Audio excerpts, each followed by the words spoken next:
Doctor ইউনূসকে সমর্থন করেছিলাম, এখন তার অভিলাষ নিয়ে শঙ্কিত, বিবৃতিতে বললেন চরমোনাই পীর। ভিন্ন মতের দলগুলো নিয়ে রেইনবো স্টেট করতে চায় বিএনপি, বললেন মির্জা ফখরুল।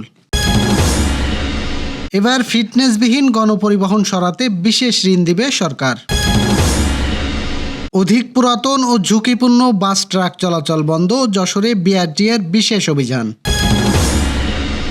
ঝুঁকির মুখে 2025 সালের এশিয়া কাপ আয়োজন। দর্শক, আমাদের রাতের আয়োজনে আপনাদের সাথে আছি আমি খায়রুজ্জামান আকাশ। শুনছিলেন প্রধান শিরোনাম। বিস্তারিততে যাওয়ার আগে আপডেট খবর পেতে গ্রামের কাগজ ইউটিউব চ্যানেল সাবস্ক্রাইব এবং ফেসবুক পেজ ফলো করে রাখুন।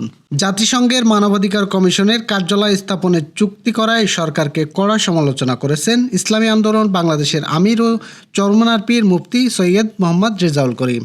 সরকারকে অনেক প্রত্যাশা নিয়ে সমর্থন করেছিলেন জানিয়ে তিনি বলেছেন, সরকার এখনকার অভিলাষ নিয়ে আমরা শঙ্কিত। এই চুক্তি বাতিল না করলে সরকারের বিরুদ্ধে রাজপথে নামারও ইঙ্গিত দেন তিনি। আজ দলের পক্ষে গণমাধ্যমে পাঠানো এক বিবৃতিতে চরমোনাই পীর এসব কথা বলেন। জাতিসংঘের সমালোচনা করে ইসলামী আন্দোলন বাংলাদেশের আমির বলেন, বিশ্ব বাস্তবতায় জাতিসংঘ একটি ব্যর্থ সংস্থায় পরিণত হয়েছে। ফিলিস্তিনির লাখো মানুষের মৃত্যু রোধে জাতিসংঘের ব্যর্থতা সংস্থাকে অপ্রাসঙ্গিক করে ফেলেছে। ইয়ামিনে, আরাকানে এবং দক্ষিণ আফ্রিকার অঞ্চলে মানবাধিকারের চূড়ান্ত লঙ্ঘন হয়েছে জাতিসংঘের চোখের সামনে। বাংলাদেশের মতো একটি শান্ত ও নিরাপদ দেশে এমন ব্যর্থ একটি সংগঠনের কমিশন কার্যালয় খোলার কোনো কারণ নেই, দরকারও না, বরং বিপদ আছে। তাই দেশ ও জাতির দীর্ঘমেয়াদী স্বার্থ বিবেচনায় জাতিসংঘের মানবাধিকার কমিশনের অফিস কার্যক্রম বন্ধ করতে হবে। চরমোনাই পীর বলেন, আমরা সরকারের অভিলাষ নিয়ে শঙ্কিত। বিদেশি সংস্থা এমনকি স্বয়ং জাতিসংঘের অফিসের জন্য প্রযোজ্য সুবিধার চেয়ে বেশি সুবিধা প্রদান করে কেন এই কমিশনকে অফিস আনতে হবে?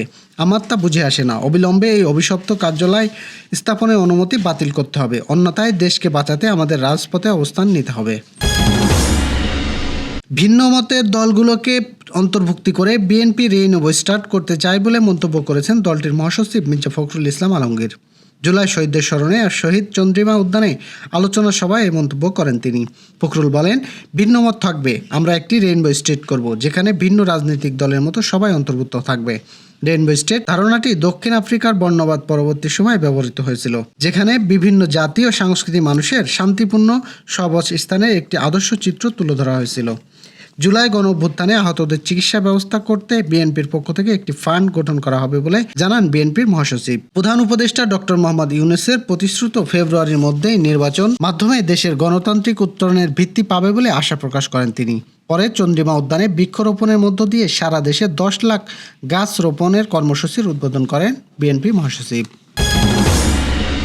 ফিটনেসবিহীন গণপরিবহন সড়ক থেকে সরিয়ে নিতে বিশেষ ঋণ দেওয়া হবে বলে জানিয়েছেন সেতু ও যোগাযোগ উপদেষ্টা মোহাম্মদ ফাউজুল কবির খান। আজ রাজধানীর হাতিরঝিলে চক্রাকাশ বাসের র্যাপিড কার্ড কার্যক্রমের উদ্বোধন অনুষ্ঠানে তিনি এসব কথা জানান। উপদেষ্টা বলেন, সব ধরনের গণপরিবহনে দ্রুতই যুক্ত হচ্ছে র্যাপিড পাস কার্ড। এছাড়া সড়কে চলাচলকারী ফিটনেসবিহীন গণপরিবহন সরিয়ে নিতে সরকার বিশেষ রয়াতি সুদে অর্থ অনুদান দেবে। এবার যশোর সহ আঞ্চলিক সংবাদ।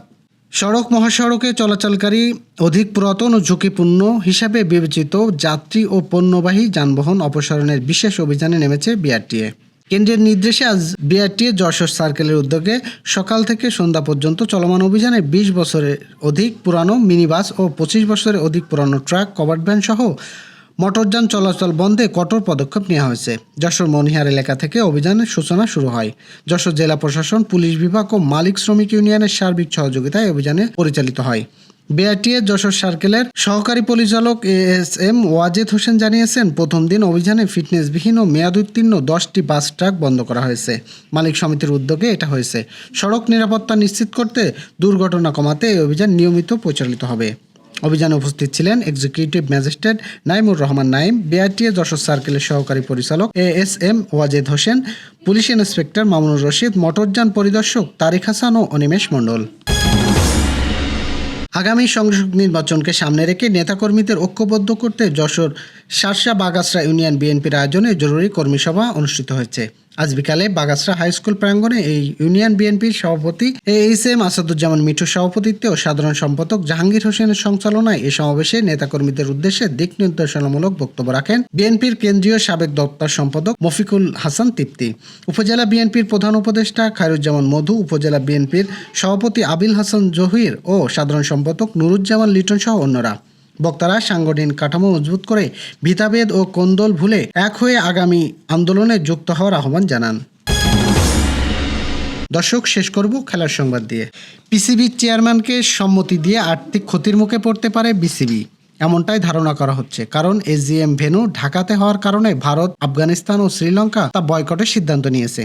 তাতে যদি বাংলাদেশে এশিয়া কাপ আয়োজন না করতে পারে তাহলে আর্থিক ক্ষতির পাশাপাশি সুনামও হারাবে বিসিবি। এশিয়ান ক্রিকেট কাউন্সিলের সভাপতি, পাকিস্তান ক্রিকেট বোর্ডের চেয়ারম্যান মহসিন নাকভি মূলত বিসিবি তার চাওয়াতে এনসিসির বার্ষিক আয়োজন সভা ঢাকা আয়োজনে করতে রাজি হয়। ভারতের সঙ্গে জোট বেঁধে শ্রীলঙ্কা, আফগানিস্তান, ওমান ও ঢাকায় অনুষ্ঠিত 24 জুলাইয়ের এজিএমে অংশগ্রহণ করতে রাজি হয়নি। শেষ পর্যন্ত নাকভি ওমানকে রাজি করাতে পারলেও ভারত, শ্রীলঙ্কা, আফগানিস্তানের অনুপস্থিতিতে ব্যর্থ হতে পারে 2025 সালের এসিজি এজিএম।